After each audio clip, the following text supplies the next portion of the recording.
Hey everyone, I'm Mel Gorsha, the creator of But I Love You, and before I get started with this Q&A video, thank you.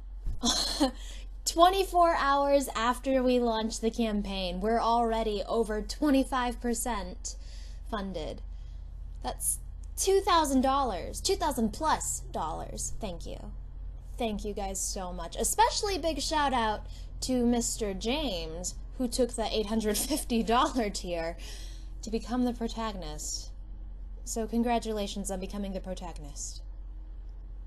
Wow. Before I get emotional, let's go ahead and move over to your questions. Anyone who used their real name or made a comment that could be taken negatively by the audience has their name blurred out, and also their icon if they have one. Okay? Okay. Here we go. First question. Good. Please add language Japanese. Please add French, Italian, German, Spanish, and Portuguese in the future. I would love to. I mean, but have you ever looked at the rates for hiring a translator? It's kind of steep. I mean, it ranges anywhere from $6 an hour because they want to be paid like a wage, and that makes perfect sense. It does. They want to be paid anywhere from $6 an hour to $30. I don't make that much in real life. I make $8 an hour. And it's only fair that if I translate into one language, I translate into other languages. And right now, the list of possible translations is French, Italian, Portuguese, Spanish, German, Russian, Mandarin, and Japanese. That's a lot of funding. And there are plenty of translators out there, but I'd like to find someone who won't just take my money and run the game through Google Translate. It's a fabulous idea, but I mean, the audience and the creators are mostly English speakers in the first place. So right now, English is where it stands.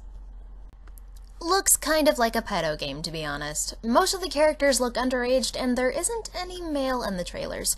So basically, correct me if I'm wrong, but the entire purpose of this game is to sleep date with the young ladies. I hope they're young ladies and not underage kids.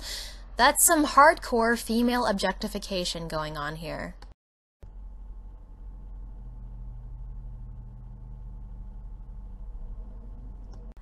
There is a line between dating simulators and being a perv, you know. Might as well call this game the Getting Pussy Simulator or Hentai Simulator. Why hide the truth? I'd rather not play this kind of game, but I understand I have no power, neither do I have any right to stop others from doing so. But I can legally report you if I feel like it. It's a good thing that this was brought up early, because the characters do look kind of young. And I will address this in just a second. While yes, you can date the characters, none of the content is remotely erotic. It's not female objectification.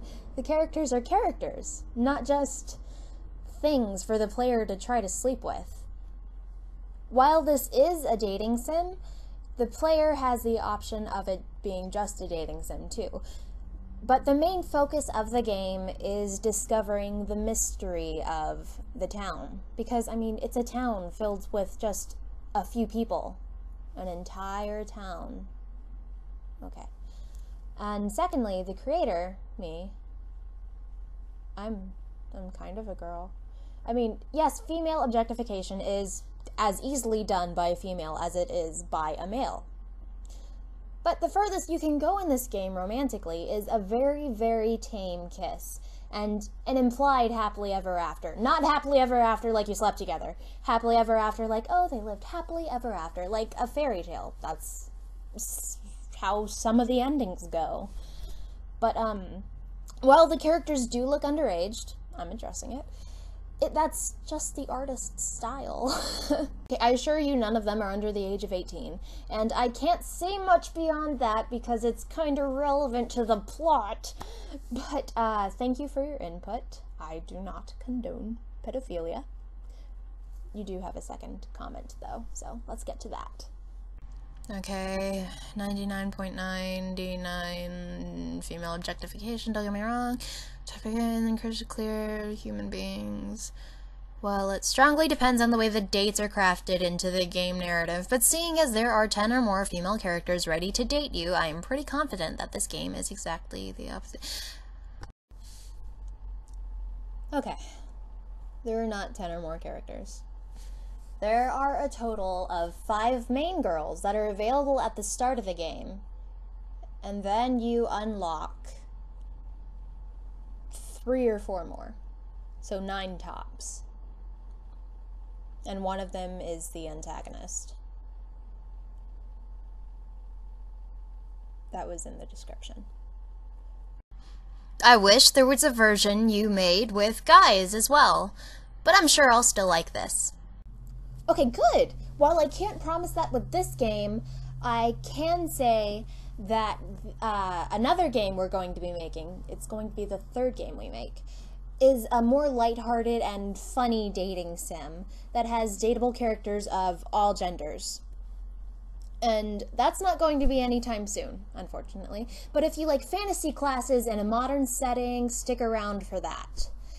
That's probably, yeah, that's definitely the 3rd game we'll be making. The second one we're making is, it's in the concept section of Greenlight right now. It's called Galactic Embassy Earth Division. I've been working on it for years. It was originally set to be an animated series rather than a sci-fi visual novel, which is what it is now. It has no dating whatsoever. Stick around for that. What's the probable price for this when it releases? I'm not really sure how much say I would have in pricing if it gets greenlit on Steam. I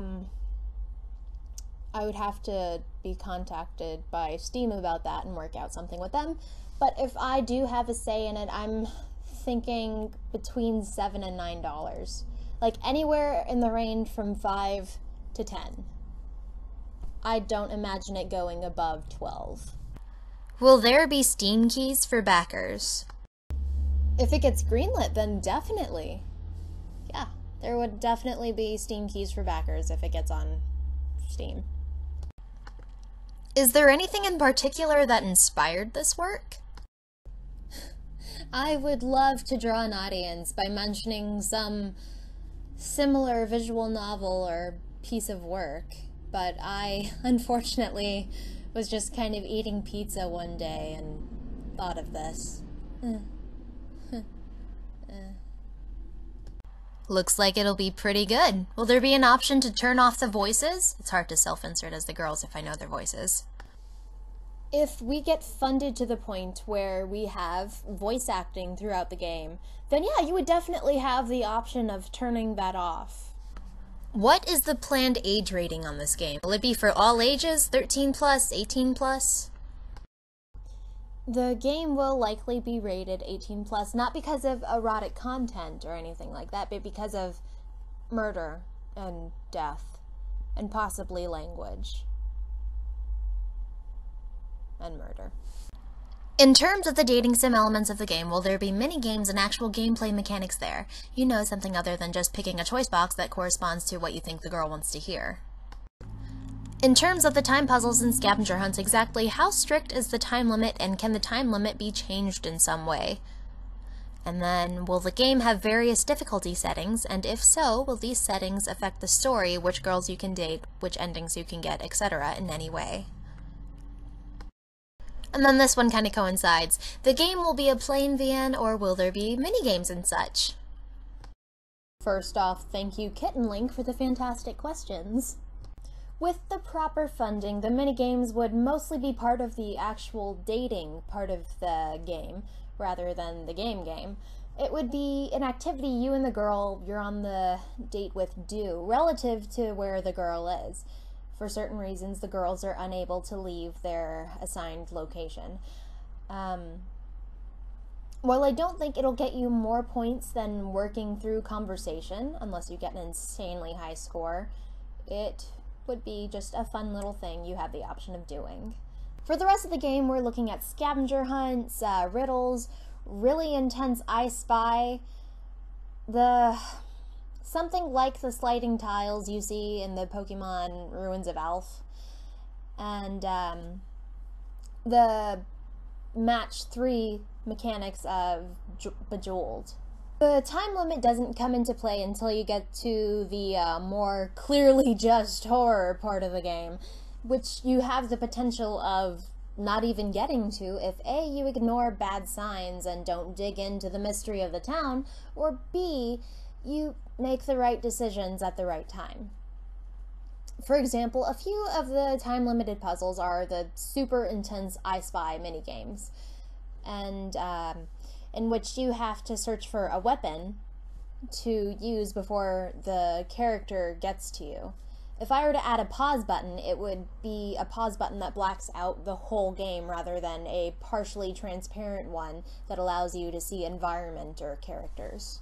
And with certain timed minigames, you may be able to avoid having a time limit or lengthen the amount of time you have with certain acquired items. And I do imagine the game having different levels of difficulty, but I'd like to find a way to make it so that it doesn't happen unless you get a certain number of endings. Easy is 0 to 15 endings, unlock endings 16 to 35 for medium, the last few are difficult, something like that. And the 5 main girls that you see featured in the trailer will be dateable no matter what, and the other girls can be as well.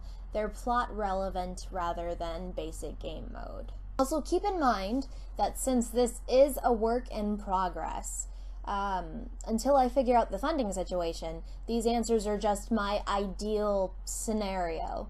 I'll try and get them as close to this as possible, regardless of what happens on Kickstarter, but only so much can be done with just a few $100s, which is what I have, unless I turn to a program like Novel or Ren'Py. 2 questions. I know in an earlier reply you mentioned using a weapon on a character in time to avoid being presumably killed. Will this game feature a lot of physical combat? And second, will there be an older woman romantic interest? There won't be a whole lot of physical combat. You will have the option of lugging around something that can be used as a weapon in your inventory, but the grab a weapon I spy is meant to be an act of desperation because you weren't expecting to be attacked at that point. And right now we're saving the other girl designs for when the Kickstarter's over, because people do have the option of donating at a high enough tier that they can design one of the secret dateable girls. But we do have backup designs just in case no one or not enough people pick those rewards, and 2 of them are more mature looking. 1, is this similar to Higurashi, or does it do something completely different? And 2, roughly how long do you foresee a single playthrough taking? I already answered number 3. I haven't played or watched or read anything Higurashi, so what I know about it is just very general things that I've seen on the internet about it. To compare this game to Higurashi, it will take a supernatural turn, which is actually more than I would like to give out about the plot, and there won't be nearly as much paranoia or anything like that. And as far as gameplay goes, that really varies on what path you take. Like, if you really wanted to, you could probably end the game within 2 hours. But that's for one of the earlier endings. I suspect that a normal game to go through, like a route or whatever, would be 7 to 10 hours, maybe. That's a very broad guess. It all depends on what you're doing and whether you're playing it as a romance, a horror, or both. But again, thank you all so much for your donations, and your great questions, by the way, and I am so amazed still that we got past the 25% mark in under 24 hours. or at 24 hours, I'm sorry. But thank you all again so much for your donations. Please do spread the game around if you want to see it happen. And maybe, just maybe, we can make it to some of those stretch goals. I hope. Anyway, thanks again. And if you have any questions, comment below on the Kickstarter, on the Steam page. Just contact me somehow. Thanks.